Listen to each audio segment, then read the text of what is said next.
Hi, I'm Leah. Welcome to my podcast, China Real Talks. In this podcast, I share honest and down-to-earth stories about life in China, covering everything from culture and work to language learning, all based on real experiences. Let's dive in. Hello, 大家好. Today's guest is Min. His parents are from China and Chile, so he has both backgrounds.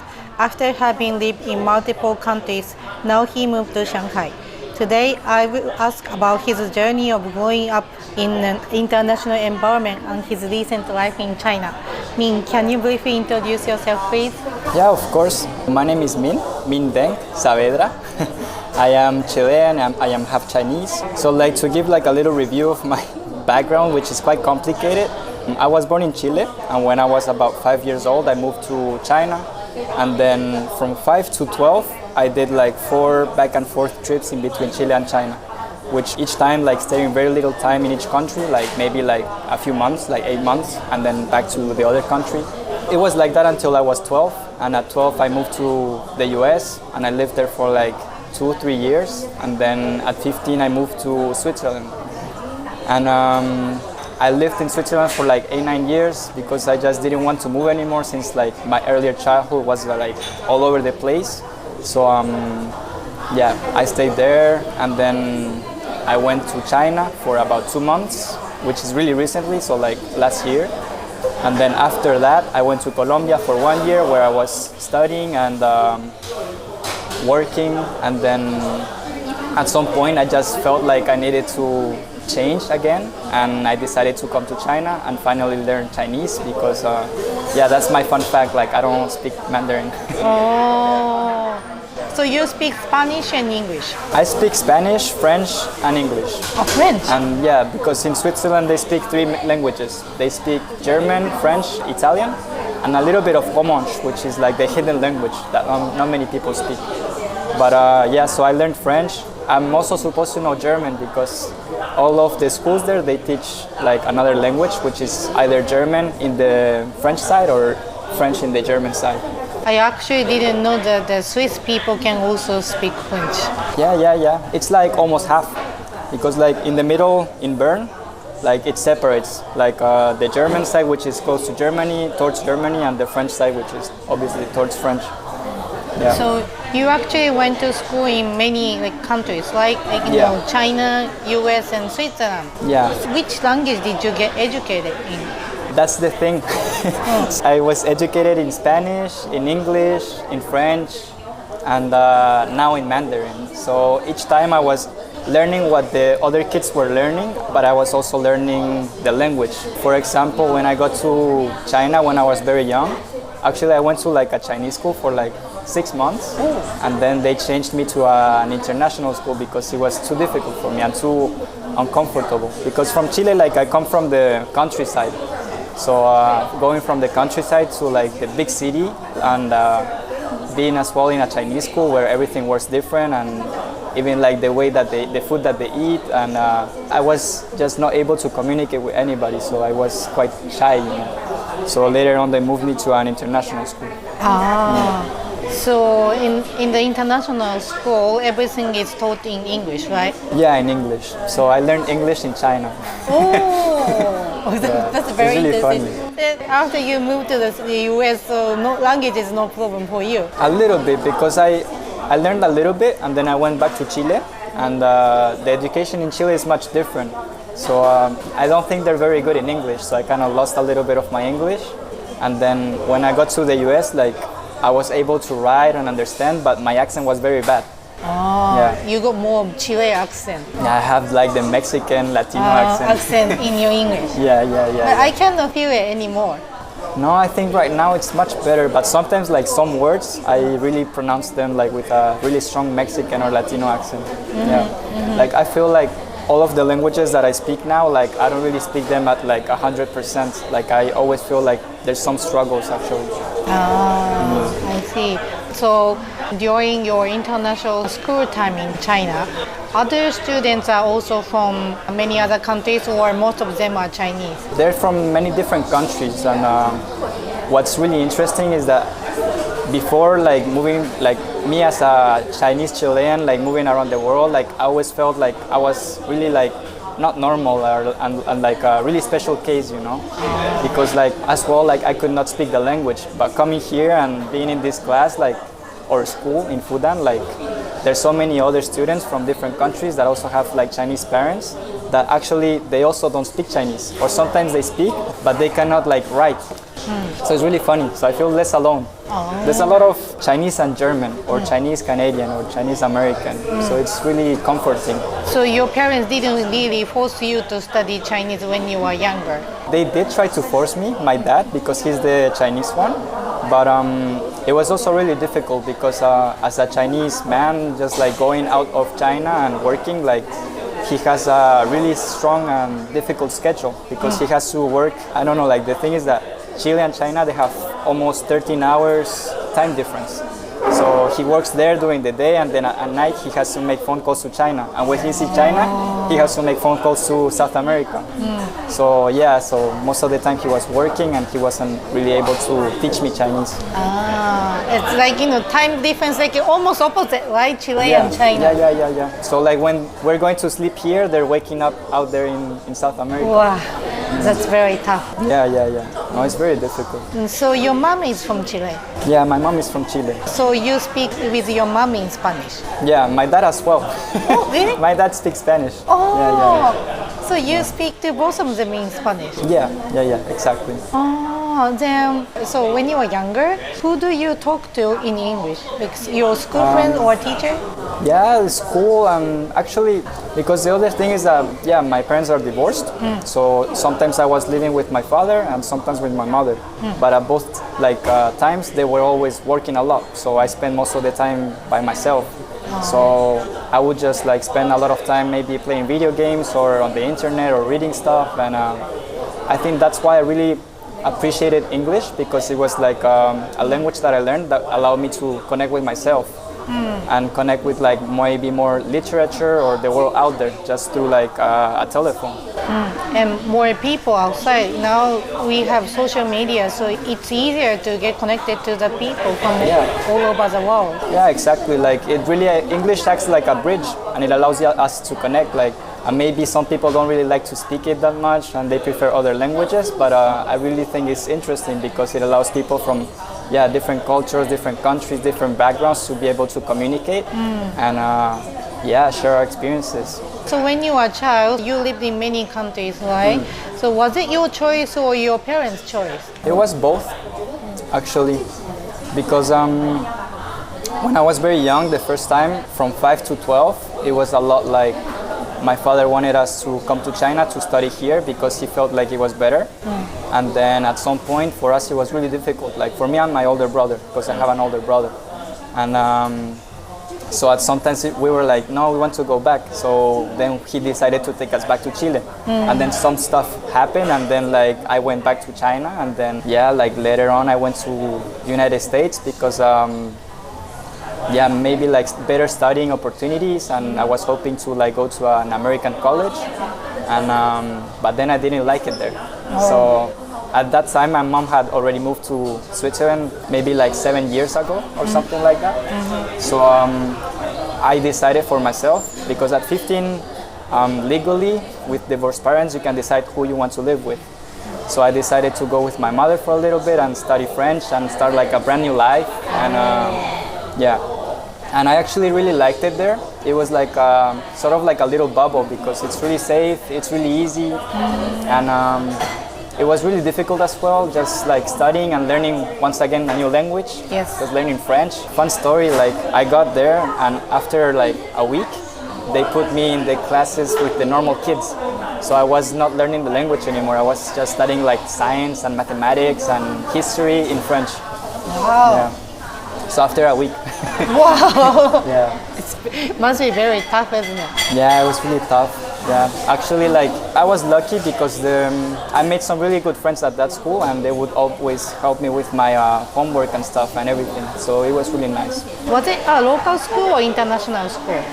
I didn't go to international school. I went to public school because actually the schooling in Switzerland is really good, and most people like whether they're rich or not, like usually they go to public school because it's really good education.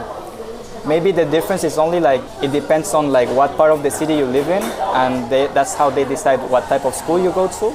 So maybe if you live in a better house, in a better area, you go to a school that maybe more rich kids may be in, or poor kids, or whatever.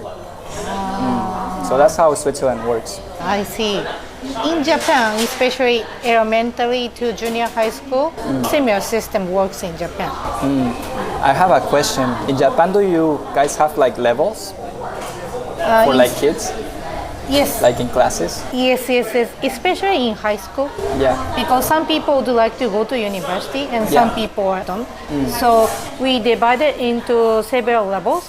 And for one level for those who want to go to university, so the teacher usually provide more difficult studies for them to get a better score at exam.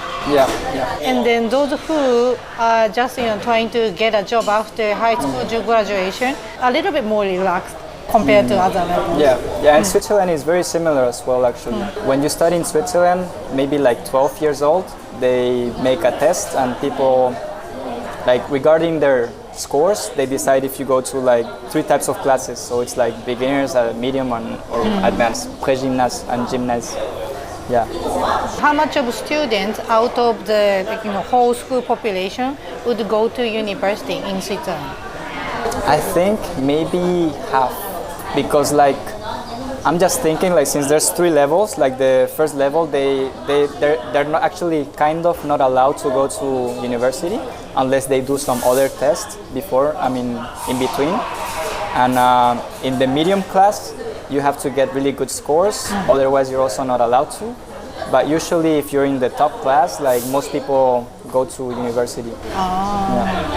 But actually in Switzerland there's a lot of people that even if they're in the top class, they decide to do technical studies or something else. Because actually in Switzerland, to go to university, once you finish the obligatory school, you're usually like 16 or 18, and you have to do 4 more years, which is also like high school actually. So you get off that at like maybe 20 or 22, and then you can go to university and choose your major. Then by the time they graduate from university, they will be already 26 or something. 24, 26. So that's why actually like a lot of people decide to go to technical schools or something, so they can get into their specific work domains before. Will there be still lots of job opportunities after graduating from technical school instead of university? For technical, I think yes. It's just it depends on what really you want to do. But I think there's a lot of good opportunities for technical schoolings, because when you do a technical school, like you have to do apprenticeships. So a lot of people usually get hired at the same enterprises that they do the internships in. Whereas like people that go to university, they don't always, I think they also have to do internships, but it's like much later and less experiences as well. So you said that you moved to Switzerland at the age of 15? So means that you finished high school in Switzerland, right? Yeah, exactly. And then when you were in high school, did you want to go to university already? Or? When I was in high school, I wanted to go to university, but I actually felt like it was really difficult for me to keep on studying all of these like French literature and also German.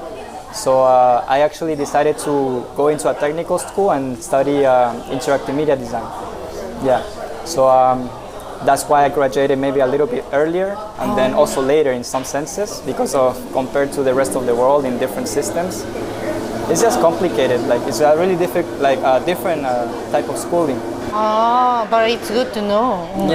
But for me it was nice because what I studied was really difficult, because interactive media design is, for the people that don't know, it's kind of like marketing or visual communication with everything that's like digital. So maybe like graphic design, photography, video, web design, maybe sound design as well, and just marketing overall. I like that, but it was really difficult as well because you have to learn many different tools. But I think what I really liked about that was, for me, like communication was always difficult since I had to change so many languages. And just like learning that there's other ways to communicate ideas, where it be with posture, would it be with presentation, with colors, with visuals, with sound, with image. Like I felt so powerful to get all these new tools and be able to communicate my ideas and what was in my heart. And not just that, but also like to explore my own ideas with new tools. So that is why you started doing some like music related activities, I guess? Yeah, like I started DJing during like a little bit before the pandemic. And I really liked that because it was like another gateway as well to communicate with the world and share what I feel and I see. I always feel that like music and any kinds of art, no border. It's limitless. Even without the language, we can communicate through our art. And also like not also just communicate, but also listen and experience what other people do, and that's really powerful. That's amazing. So after you graduated from technical school, so is that when you moved to another country again? So I graduated from intermediate school, and then graphic design or whatever school, and then I was working for a few years, for like 2 years, just like helping my father with different types of work, graphic design and translation, and also just learning. And at the same time in Switzerland, I was organizing events, like musical and cultural, and also like doing a magazine for art. Wow. So for 2 years, I was actually having a lot of fun, because I was doing that. I was helping my father with all of this other stuff, which is regarding like infrastructure and like these world questions like renewable energies and all that stuff. And I was also helping my mother cook, because my mom is actually a chef. So I was cooking and doing cultural events and music, and then working in like infrastructure. So it was really interesting, like really like a mixture of so many different things. Very interesting. And at some points, I felt like since I had stayed so long in Switzerland, like I needed to go out to the world and go back to China actually as well. So I came to China, I came with my father, and I don't know, I just really felt like it opened my eyes to be back here in China and see what it really was and how much it had changed as well. I came to China actually in, I think it was like March or something, and I went to the SNEC, which is the solar energy exhibition here in Shanghai. And it's huge. So I just saw like all that innovation, and I also saw like how many new like electric cars are in China, and how like the roads are like really like perfectly made and stuff. Like there's no holes, you know. So I was here for like 2 months, and then I went to South America with my father because he works there. And then I was in Colombia, and I was working as well. And then at some point I wanted to, since I was just inspired by all of like technology and all that stuff, I wanted to study engineering. So I decided to get into systems and computer engineering. So I was in Colombia for 1 year studying systems and computer engineering. Wow. And that's pretty much the story. Wow. So why Colombia? I'm very curious. Since we sell like solar panels and construction materials and pipelines, he's starting there because Colombia has like really good potential to develop, where it be in agriculture or where it be like with energy and I don't know, all of this stuff, but they also have a lot of problems in infrastructure. Like they have a lot of electric problems, they have a lot of water problems, they have a lot of housing problems. So it's perfect for all of the things that we're trying to sell, and exactly, So that's why. That's why we're in Colombia. I see. And so you lived there for 1 year. And then before you moved to Shanghai, did you go back to Chile again? I went to Chile for New Year's actually. No, for Christmas. I went for Christmas and New Year's as well. And it had been like 13 years since I had not been back to Chile. So for me it was actually really surprising to be back in South America, and because it's very different than Switzerland and China. And I was back in my hometown, and I actually felt a little bit sad because like I felt like nothing had really changed, but not in the good sense, because like a lot of things are kind of like left or forgotten. like they're not being taken care of, and a lot of things are aging, and nobody's really doing anything to make like all of these social spaces any better, and it's just sad because like there's a lot of also like crime, and it's also a lot of like not really good waste management, so a lot of trash like in many different places. And for me, like after living like almost 8 years in Switzerland, like I just felt like I was not used to again like walking in the street and not being able to take my phone out in the street, and having to be so careful about like if someone's following me or not. And yeah, so it's kind of heartbreaking because there's that side of South America, but at the same time for me it's a paradise because it's so rich in culture, it's so rich in music, in foods, in the weather, and also like yeah, like landscapes. It's so beautiful, and the people as well, like South American people are really warm and really welcoming as well, but since there's so many bad things going on and crime and all that stuff, like a lot of the times people decide to just like close themselves up and be a bit more cautious. Yeah, that's very sad. Yeah. And did it become one of the reasons why you want to move to China? It actually, yeah, because I was in Colombia and I felt like I was not really free to go to the street as I wanted to, and I also always wanted to take more photos and like document society and do different videos and stuff. And so yeah, I felt a little bit limited actually. So you couldn't, although you wanted to. I wanted to, but like it's not like in China, because in China you can just go out at any time with my camera and I can just take pictures and not worry about anything. In Colombia, I could not even go like outside like my front door with my camera. Like that's like something I would never have done. Now in China, you leave your belongings on the seat in the cafe and then go to the bathroom, and then your belongings will be still here. Yeah, exactly. And like some people, when they deliver food, they just leave their bikes with the key inside and all of their stuff in there, and like nothing happens. I feel like even in Switzerland, you cannot do that anymore. And when you order something on Taobao in China, and then the delivery person will leave your order in front of the door, but nobody will steal it. Yeah. So it's just like, since I got here, I just feel super safe, and also feel like I can finally develop myself as well in the ways that I wish to. So you have a desire to see a new world, and then you are very inspired by how the China has developed in the past year. And so there is like so many positive reasons, and then seeing your home country, and then probably you felt that if you come to China, you can grow more.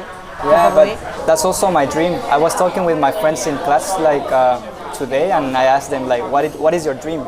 So when I asked them, I was also thinking about my dream, and I think my dream is to better myself, like with the time that I have here, but for a future to go and help South America. Because for me, really, South America is a paradise, and it can be such a beautiful place if it's safer and if people have like more stable electricity and water systems, water management.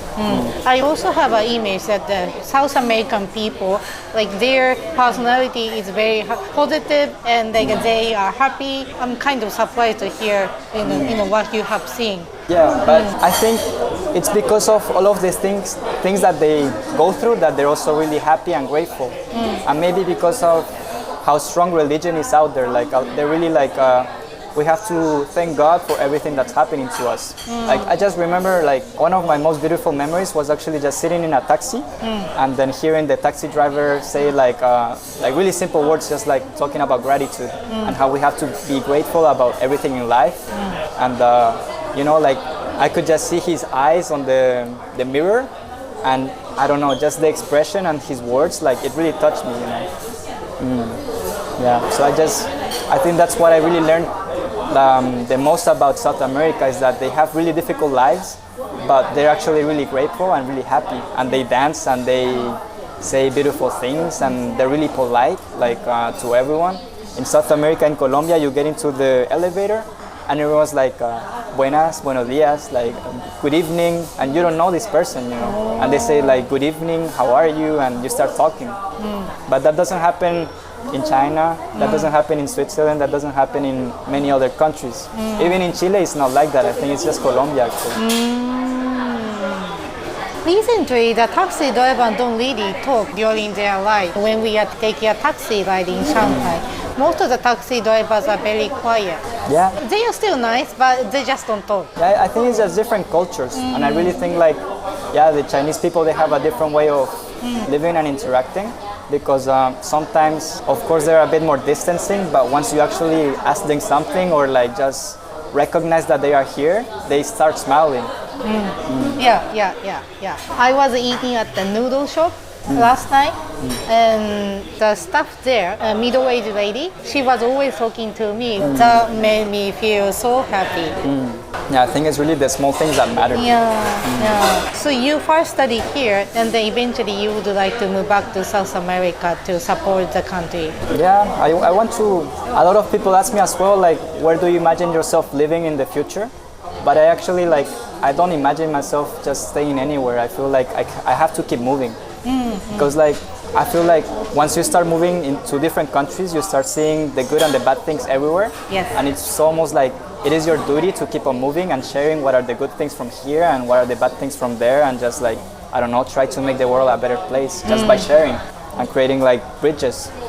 And you are already used to it because you have already lived in many countries. Yeah. So coming here actually wasn't that difficult. It was really easy. So although there's a language barrier, but still you didn't feel difficult to stay here. Yeah, I mean, there's also a lot of people that speak English here. True. So it's really easy actually. And even if you don't speak Mandarin, like for ordering stuff on the internet or like buying food or whatever, like you can always translate it now with the phone, since like it's so easy. Yeah. And so I don't feel like there's much difficult things anymore. Yeah, like when we go outside, most of the signs are written in Chinese and English, like both. It wasn't like that before. Really? No. I remember when I was a child, like a lot of the signs, they weren't even in English, and if they were in English, they were not translated well. Was it still Shanghai or different city? I was living in Xiamen. Xiamen. So I think that's where I remember things from, and also like some smaller towns. I think still, if you go to some smaller towns, probably not everything are translated to English. Yeah. But still, with like the phone, it's easy to translate. True. You can just take a picture and translate it. True.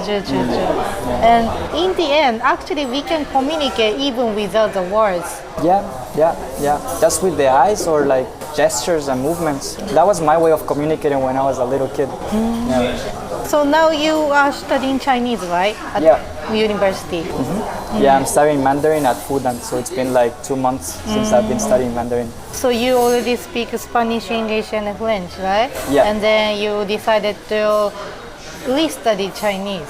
So what has made you to bring back to the Chinese language? Yeah, for me it's really important to learn different languages, because every time that I learned a new language, I was able to understand the people and the culture on another level.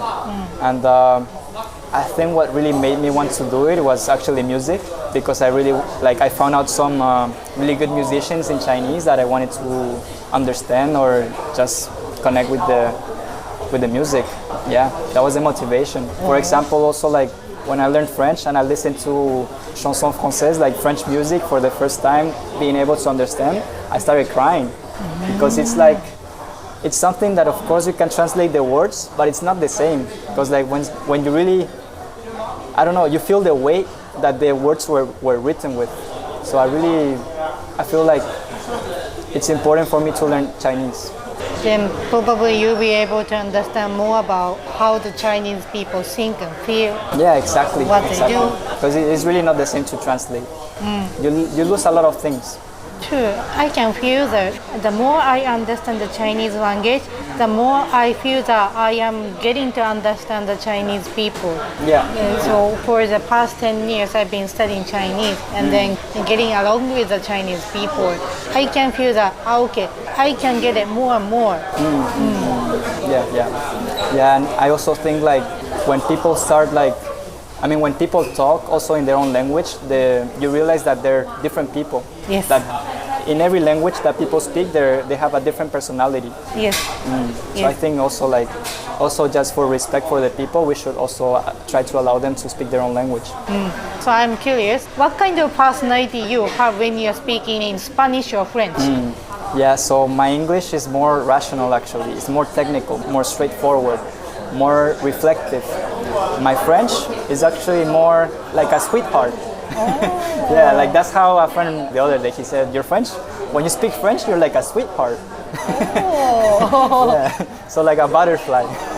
And when I speak Spanish, my Spanish is actually really weird because Chilean Spanish is really hard to understand. But since I had not been living in Chile for like 10 years, like my Spanish changed. And then going back to Colombia, like I was contaminated, but in English it's not the right word.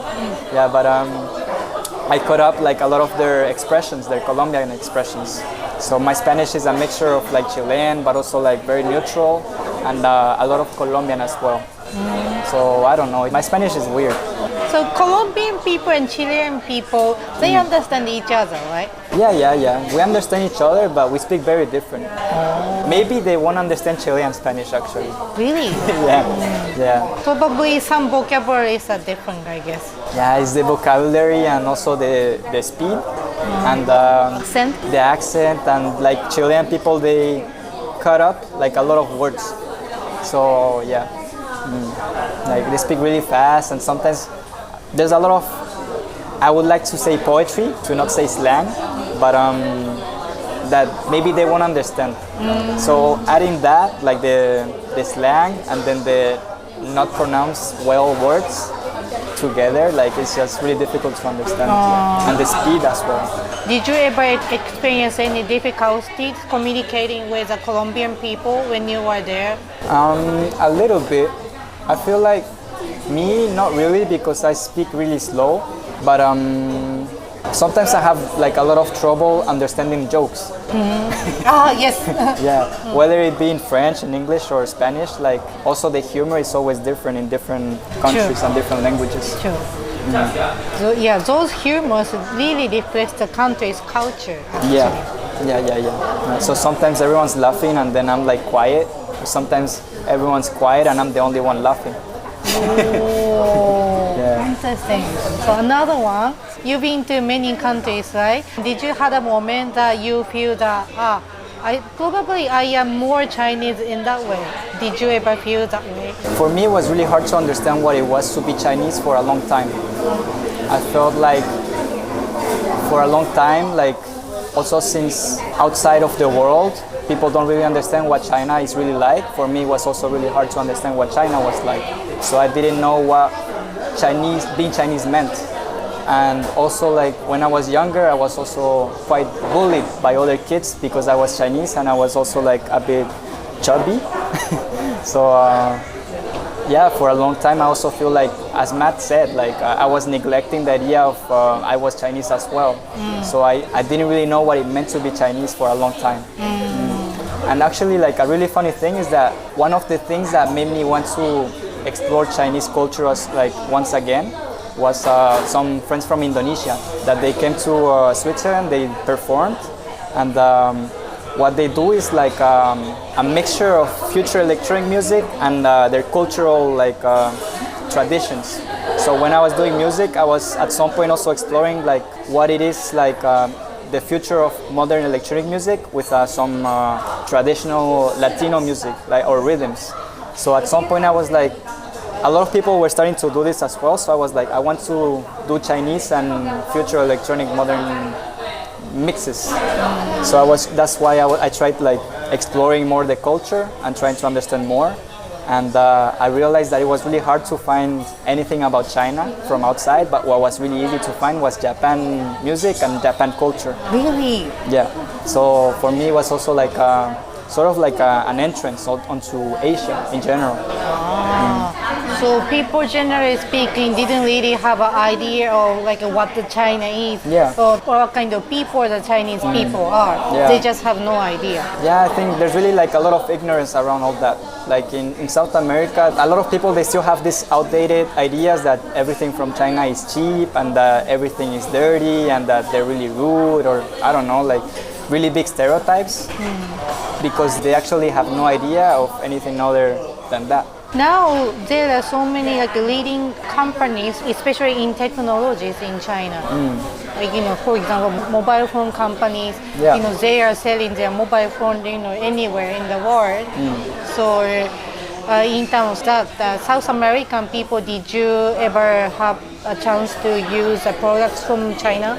Actually, a lot of the phones, today are Chinese in South America, and because a lot of people in South America, they don't really have the money to buy American companies or American phones or even like Samsung or whatever, and so they buy Chinese phones. And even like computers, they buy Chinese computers.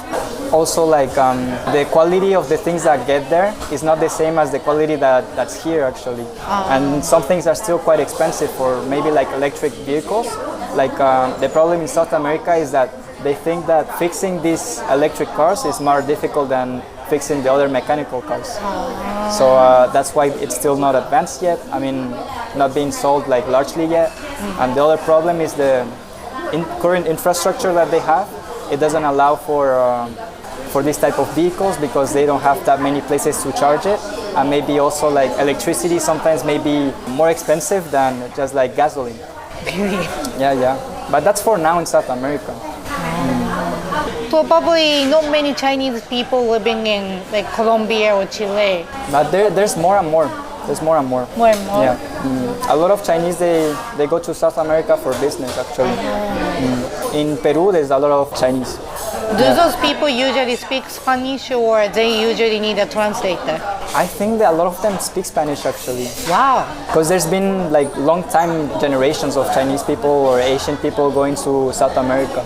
But sometimes, like their Spanish is really bad, but since they have to live, they find a way to speak the language. Yes, there are still limited information about China and the Chinese people in those countries. Yeah. Everywhere, I think. Like even in Switzerland, like a lot of people don't really know what China is like. Yeah, that is why we need people, like you or me or other people to show about China. Yeah. So that people have a better understanding about the country and the people there.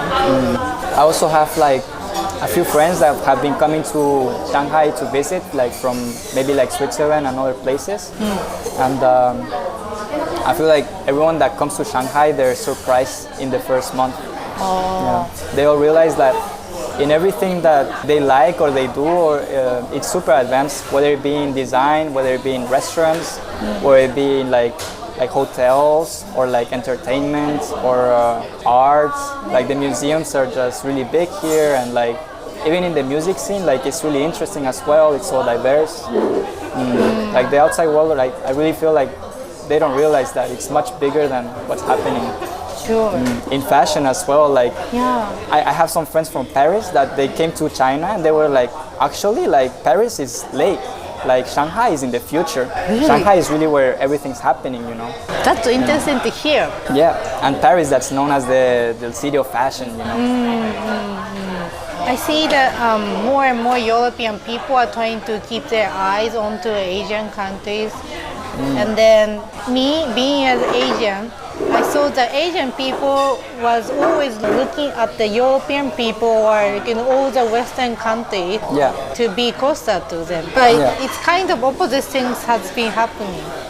Yeah, but everyone does that in the sense that even like the Swiss people, like everyone looks at Switzerland like, wow, this country is like, it must be so good there, it must be like, so it's so rich and everything. But actually like the people there, they talk down on themselves a lot. And they don't really see the excellence maybe or the good things about their own country sometimes. But everyone does that. Even Chile, like they talk bad about like the bad things. Because it's easier to talk about the bad things than the good things. Because when you face it, like you can easily find what's not good about it. Yeah. But when we look outside, it's more interesting because I think the bad things maybe sometimes it takes longer to realize. But the good things, you can see them like straight away. That is why I also love traveling around. So once I go outside of Japan, soon I can appreciate like how good Japan is. And then I always get excited to be back to Japan. I always have a great experience wherever I go. But at the same time, I had a chance to get realized about how good Japan is also. Yeah. So I'm always grateful for being able to call Japan as my home country. Yeah, I think it's just human. We always want something new. Yes, and we get bored about what becomes usual. True. So I understand you in that way. We always need to travel, and you really want to, and then me the same. So I don't want to stay in one place. Whenever I'm traveling, I feel so alive actually. Yeah. But it doesn't mean that I hate Japan. I love Japan actually. Yeah. I think like someday I would love to like settle somewhere in the mountains. Oh. Which mountain it would be, right? I'll find one in China because there's more. Yeah, true. More mountains. Because China is bigger than other countries. More mountains, so more choice. Yeah, exactly. And I feel like the nature in China is really diverse, and I haven't gotten to see it enough. Yes. Probably you might want to travel inside China while you are in this country, right? Yeah. Actually, like after this year, I would love to explore China. So maybe spend like 1 year traveling around China, exploring, and then maybe going out to the world again. And after you finish your school, you have more freedom to go. Yeah, exactly. And maybe I'll be able to speak better Chinese and be able to understand more. Yes. You always have a chance to practice with any local people as well. Yeah, once you get like the first obstacle in language learning, like it's much easier. You can practice everywhere. I can really tell that. Like when I first come here in Shanghai in 2016, I could only say my name and just a very simple greetings in Chinese, and other communication I couldn't really do it. Yeah. I was okay with some listening, but like I couldn't really express myself. Yeah. But after 9 years, I can express more about me in Chinese.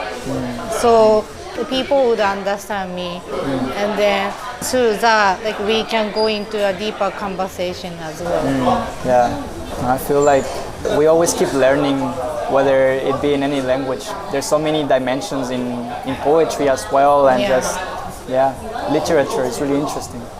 If you have a spare time, study Japanese as well. I would love that. Yeah. It's similar yet very different. Yeah, for me, writing right now in Chinese is really difficult. Like I write the Hanzi like 20 times and then I don't remember them. So many characters, right? Yeah. In terms of style, I have advantage because I grew up in Japan. I know some characters already. So reading or writing wise, it's not that difficult for me. Just pronunciation. No, for us like English or French or Spanish speakers, it's horrible. Because like if we don't know it, we cannot read it. Like there's no way for us to read it. But in terms of speaking, I would say that those Western people have a better skill in terms of speaking, because generally speaking, the Japanese people are very shy to speak it out. So they can read or they can write, but they cannot really speak. They could speak, but they are too shy to speak. Oh yeah. Yeah, we have to not be shy. Just have to do it and try. Yeah, just keep making mistakes, and then people will correct you nicely. Yeah, I remember like people used to laugh a lot at my accents and stuff because I always have like a special accent, so everyone would laugh. But I don't know, you just keep going and you get used to it. There's a funny story, not Chinese but my English. I had an honor to get interviewed by Aiden a couple months ago. Yeah. And then so that video is already on his YouTube. And then some of the viewers actually pointed out that my English have a strong Japanese accent. But the thing is, they still understood what I said. So it's all okay. Yeah, and I read this thing where or it said something that it's okay because like if people have to try harder to understand or listen, they actually remember better what the person is saying. Like for the actual like the brain, like it actually remembers better the information. Yeah. So having accent is, I think it's kind of cute. I think. Yeah. It's like the French people when they speak English, they don't even try to change their accent. I actually love listening to the Chinese people speaking in English with their Chinese accent. It's very different from the people from anywhere else. Yeah, no, it's really cute. And also the Russians. There's a lot of Russians in my school. A lot of Russians, a lot of Thai people, a lot of Germans, Koreans. There's a lot of Koreans. And there's a lot of British people as well. So it's really interesting to see like all of the different reasons that people have to come here and study the language. Well, same goal. Same goal, but different as well. Yeah, different. Everybody wants to be more fluent in Chinese. Coming from everywhere else. Some people want to do it to improve their careers, some to just because they're interested, and some because they want to study here in China. So it's really interesting. Last question. What message would you share with others who grew up between cultures like you? It's a good question. I feel like for people that grow up in different countries or that keep moving to different countries, sometimes it gets really lonely. And not give up, because like at some point you find yourself, and then once you find yourself, it's also easier to connect with other people. And at the right time, you're gonna find like a community that's gonna be similar to you, whether you think it's gonna happen or not. And find yourself and not be afraid to explore your own mind, your own world, and find something to do, find something fun. I think in life, like a lot of people just think about work and about all that stuff, but I think it's really important to find a passion, whether it be sports, whether it be art, whether it be just reading, whether it be meeting people, talking to them. Like I really think it's important to find something that you can do also with intention. Maybe it's your work that inspires you the same way, but I think it's really nice to have a rest. Thank you very much, Min. No, thank you. Really enjoyed this. Thank you. Thanks so much for listening. I will keep sharing real stories that show what China is really like. Follow the show and stay tuned. If you have any questions or comments, feel free to send me a message. See you next time. 下次见.